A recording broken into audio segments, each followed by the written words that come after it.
इस वीडियो में हम वांडाविजन सीरीज फिनाले के एंडिंग के बारे में बात करेंगे। एपिसोड 9 के क्रोनोलॉजिकल रिकैप के लिए डिस्क्रिप्शन बॉक्स में दिए गए लिंक्स को चेक करें। पहले बात करते हैं व्हाइट विजन के फ्यूचर की। विजन से अपनी मेमोरीज रिस्टोर करवाने के बाद द व्हाइट विजन वेस्टव्यू को छोड़कर कहीं बाहर चला गया। सरप्राइजिंगली अपनी मेमोरीज को वापस पाने के बाद भी व्हाइट विजन वांडा की मदद करने के लिए यहाँ नहीं रुका और ना ही इसने हेवर्ड से बदला लिया। वो तो बस बिना कुछ बताए यहाँ से निकल लिया। इसके फ्लैशबैक मेमोरीज को देखकर तो ये मालूम होता है कि इससे इन्फिनिटी वॉर के बाद क्या हुआ उसके बारे में अभी कुछ नहीं पता। शायद इसीलिए ये इन सबको यहीं पर छोड़कर दुनिया का हाल देखने गया हो। मे बी टोनी स्टार्क से मिलने, क्योंकि इसे बस अपने मौत वाले दिन तक की ही मेमोरीज वापस मिले। इसे और भी बहुत सारे शॉक्स मिलना बाकी हैं। ओके, मेमोरीज वापस मिल गए, इसका मतलब ये नहीं कि पुराना विजन वापस आ गया। बस मेमोरीज से क्या होगा? आई थिंक इस व्हाइट विजन की पर्सनालिटी पूरी तरह से अलग होगी, इसीलिए इसे वांडा की जान की फिक्र नहीं पड़ी। उसे तो बस अब इस नई दुनिया में अपने आइडेंटिटी का पता लगाना है। द व्हाइट विजन यहाँ से निकलकर सीधा फेज 4 में घुस गया। हो सकता है कि फाल्कन वर्सेस विंटर सोल्जर में इसका जिक्र हो, बट मुझे नहीं लगता कि उसमें हमें व्हाइट विजन देखने को मिलेगा। पॉल बेथनी अब सीधा फेज 4 के मूवीज में ही दिखेगा। Okay, dark hole Marvel comics में एक हेल डायमेंशन से आई निहायत ही खतरनाक डार्क मैजिक की किताब है, जिसे कथॉन या चथॉन नाम के इविल लॉर्ड ने लिखा था। इसी डार्क मैजिक को यूज करने की वजह से एगाथा के कोवेन ने उसे मारने की कोशिश की थी, और अब यही बुक वांडा के पास है। माना कि डार्क होल के एक वर्जन को हम एजेंट्स ऑफ शील्ड में देख चुके थे, बट अनफॉर्चुनेटली वो सीरीज अब एमसीयू के मेन कैनन का हिस्सा नहीं रही। वांडाविजन फिनाले में एक और बात साफ हो गई कि मार्वल फेज 4 की स्टोरी को ज्यादा कॉम्प्लिकेटेड नहीं करने वाला, तो चांसेस है कि कथॉन का फ्यूचर में जिक्र भी ना हो। जैसे कि एग्नेस ने कहा था, डार्क होल में स्कारलेट विच पर एक डेडिकेटेड चैप्टर दे रखा है। वांडा को भी अभी तक अपने पावर्स के बारे में ज्यादा नॉलेज नहीं, और एंड में इसने बोल दिया था कि वो अब दुनिया से दूर जाकर पहले अपने पावर्स के बारे में जानेगी। I don't understand this power, but I will. Wanda शायद पोस्ट क्रेडिट सीन में यही कर रही थी, स्कारलेट विच के चैप्टर को पढ़कर अपने पावर्स के बारे में और जानकारी लेना। बट डार्क होल कोई आम ट्यूटोरियल बुक नहीं है। इसका डार्क मैजिक पढ़ने वाले के सीधा दिमाग पर असर डालता है। हर बार की तरह यहाँ भी वांडा के इंटेंशंस तो अच्छे थे, बट उसकी स्कारलेट विच की पर्सनालिटी डार्क होल के इन्फ्लुएंस में आकर शायद इससे कुछ बहुत बुरा काम करवाने वाली है। एगाथा ने यह भी कहा था कि दुनिया का खात्मा करना स्कारलेट विच की डेस्टिनी है, वो अपने तकदीर से नहीं भाग सकती। Your power exceeds that of the Sorcerer Supreme. It's your destiny to destroy the world. Recent comics में हमें यह भी पता चला कि स्कारलेट विच कोई एक सिंगल विच नहीं, बल्कि पावरफुल विचेस का लीनियज है। वांडा के पहले उसकी मां Natalia Maximoff of Scarlet Witch थी, बट अगेन एमसीयू इतना डीप में नहीं जाने वाले। बट डार्क होल के इस चैप्टर ने कंफर्म कर दिया कि शायद पहले भी स्कारलेट विचेस हुआ करते थे। सिर्फ मिथ के बारे में कोई पूरा चैप्टर नहीं लिख देता, या फिर ये पूरा चैप्टर ही वांडा की भविष्यवाणी का हिस्सा है। The one and only Scarlet which.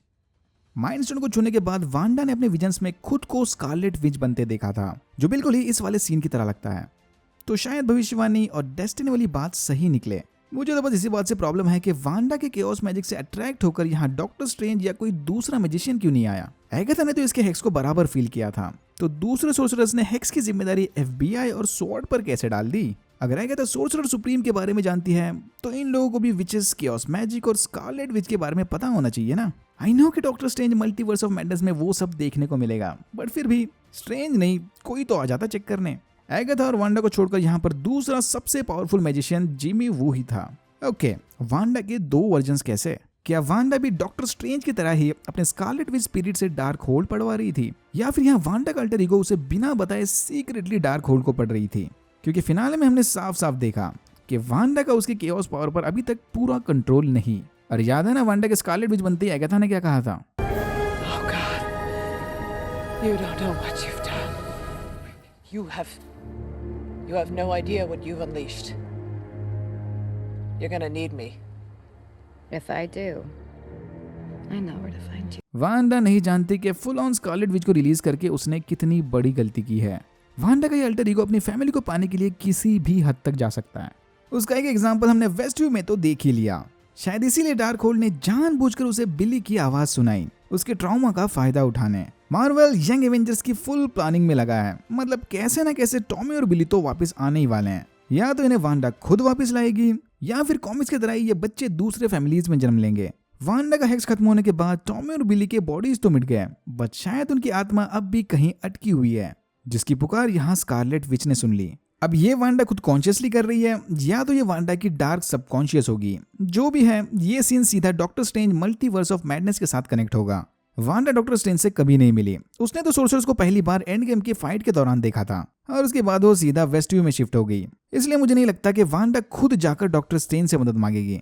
I think Scarlet Witch अपने बच्चों को फिर से जिंदा करने के चक्कर में कोई बड़ा कांड कर देगी जो सारे मल्टीवर्स को हिला के रख देगा। स्कारलेट विच बनने से पहले ही वांडा ने एक टाउन की रियलिटी बदल डाली थी, तो सोचो स्कारलेट विच बनने के बाद और डार्क होल्ड से डार्क मैजिक सीखकर वो कितनी पावरफुल हो गई होगी।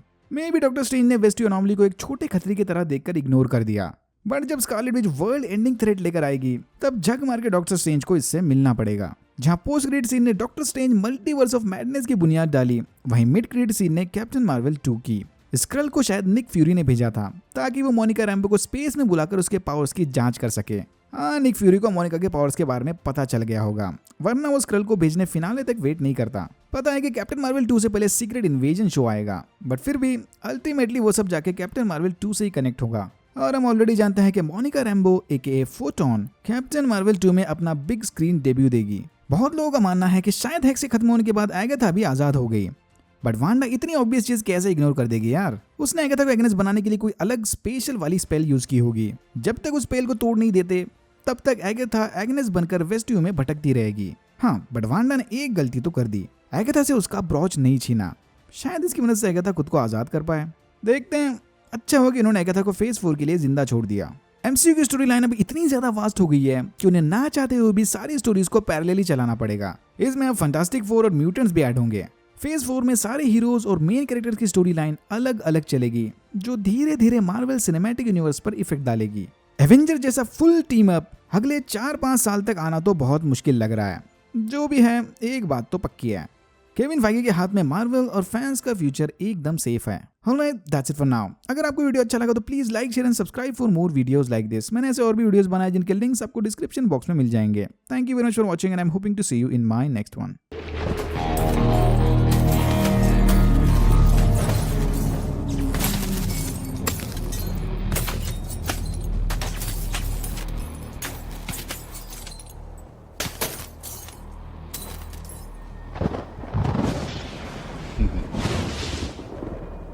Far out.